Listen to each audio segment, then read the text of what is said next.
If you've made a movie and let's say it's not great, how do you compete with the Black Panthers of the world? The answer is Netflix. Netflix has a solution for you. Mediocre movie makers. Suck, kinda? Is it just middle of the ground? Will it be forgotten?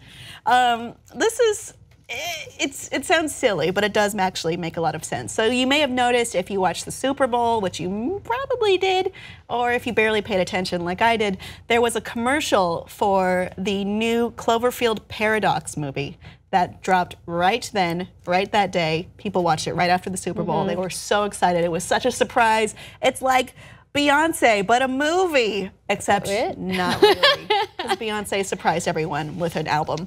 Oh yeah, right. And everybody was like, "What?" Because she's a big star. That was good though. And people like what she does. Yes. But the Cloverfield Paradox is interesting. It does have a lot of really high quality actors in it, people that people like and would want to watch in something. However, as a whole, it's not the greatest movie. It sits at about 18 critics, 55 fans on reviews at Rotten Tomatoes. It's, you know, it's a sci-fi movie. It has its issues. It's maybe not going to be a classic. And had it been released in theaters, see, actually, we talked about this briefly before when talking about Annihilation with Natalie Portman, which has a Netflix distribution deal as well, which was at the time it was aired in theaters. It was called Too Smart. So. Yeah, yeah. I missed that. Well, not in theaters, but I mean to test audiences. And that's the same that happened for the Cloverfield Paradox, which initially was called the God Particle. And on those grounds, I was like, what? I want to see a movie that's too smart. I didn't think Arrival was too smart, you know? I wouldn't mind this, but actually, maybe those audiences were wrong because the Cloverfield Paradox is not that smart of a film. It's very middle of the road to mediocre. Yeah. You know, but this has been a formula that's worked very well for Netflix. Netflix, you may also remember, released Bright, a movie in which there are orcs and humans are racist against the orcs. It's very tone deaf. And it had very confusing messages, like having a black man say fairy lives don't matter, and it's just like, wait, what is the fairy supposed to be? Is it a squirrel? Is it a person? What is Would you beat a squirrel to death?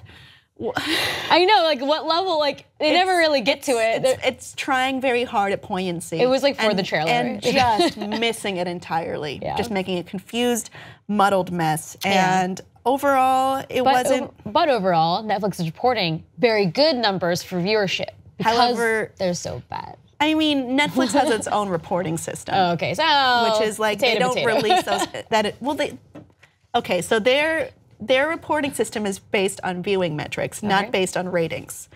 And also, none of us can see that information, so you can view it as accurate or you can view it as skewed, perhaps.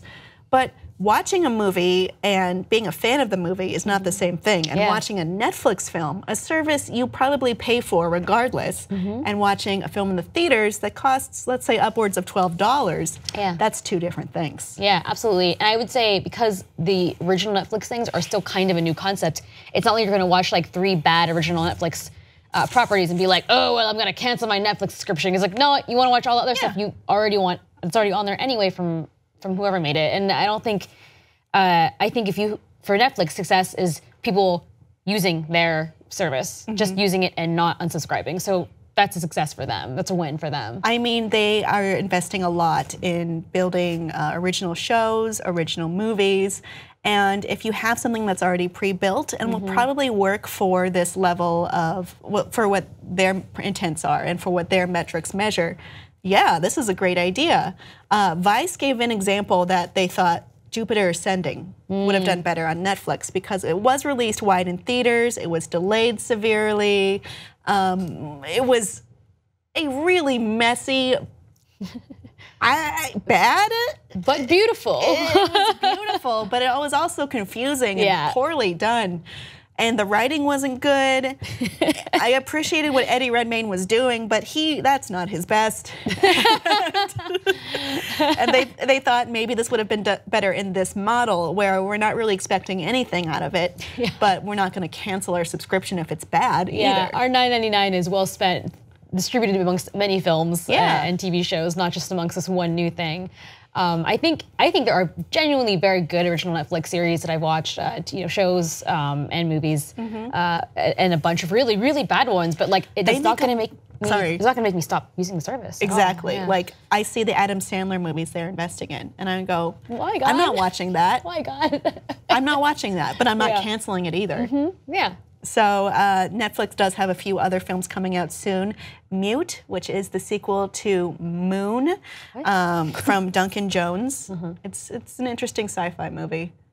It probably wouldn't have happened without Netflix, but it is happening with Netflix and releasing within the month. You may also know Duncan Jones as the director of Warcraft, a movie that did hit theaters. And it's really good in China. Isn't that all that matters? They made their money back. I don't know if I agree with the characterization. I thought the movie was kind of like, I didn't play a lot of Warcraft before I saw that movie, and I was like, what's going on? But then it did well in ticket sales globally, not in America so much, but I don't know. It's one of those things. I wanted it. I think I had high expectations for it, and they were dashed. Yeah, so absolutely. maybe I'm a special case. No, people love that property, and it was kind of crushed. Why didn't you use the Warcraft music? Well. You already owned it, Blizzard. Why did you do this? Why did you cast those people? Anyway. Damn, she's still mad about it like 2 years later. It does seem like a good avenue to go for a very particular type of movie that, maybe is better than theaters itself. Audience, can you think of a movie that would have done better had it been released on Netflix instead of theaters? Please let us know below and like and subscribe for more.